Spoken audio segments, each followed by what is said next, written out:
If you want to talk about a trial by fire, I mean, you have absolutely hit the ground running. You know, we planned for weeks. A lot of us gave up our vacations for this 10-day city tour live from America. We are still very excited for that. That is still happening.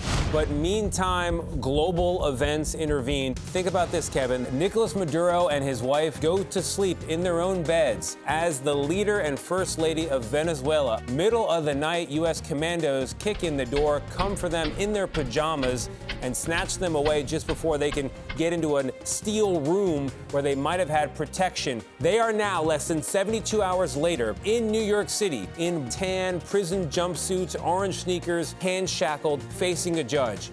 The breaking news forced Tony to make his debut 2 days earlier than his official start date. News that could shape the year, maybe even the century. We are, after all, a news show, so we were happy for the road to rise to meet us, and we did meet it live on Saturday. You have kind of an inside track because your chief correspondent, Matt Gutman, was held in Venezuela 9 years ago. We were taken to a black site. I was there for 5 days. How does that help you in covering this story?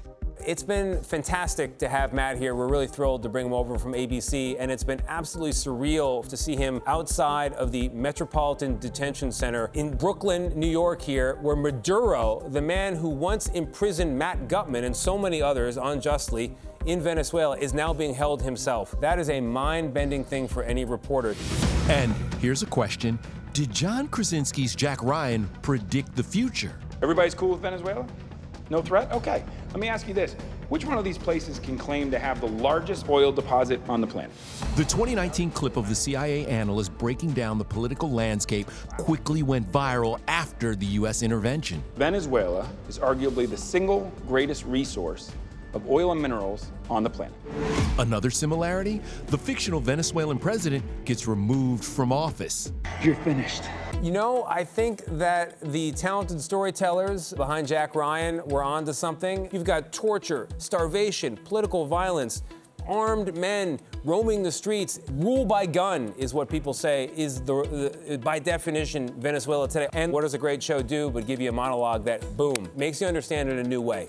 John told us the episode's actually shot in neighboring Colombia. We shot all over Colombia, which was amazing. Wow. And the last stop we made was Cartagena. It is unreal. Yeah. Unreal. The show's co-creator, Carlton Cuse, says it wasn't meant as a prediction, but, quote, what always surprises you as a storyteller is how often real-world events catch up to fiction. Also feeling the fallout, Leonardo DiCaprio.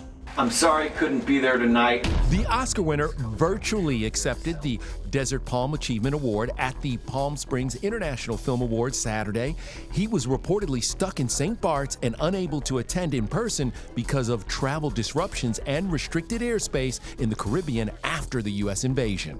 Thank you for believing in this work, and thank you for believing in the movies.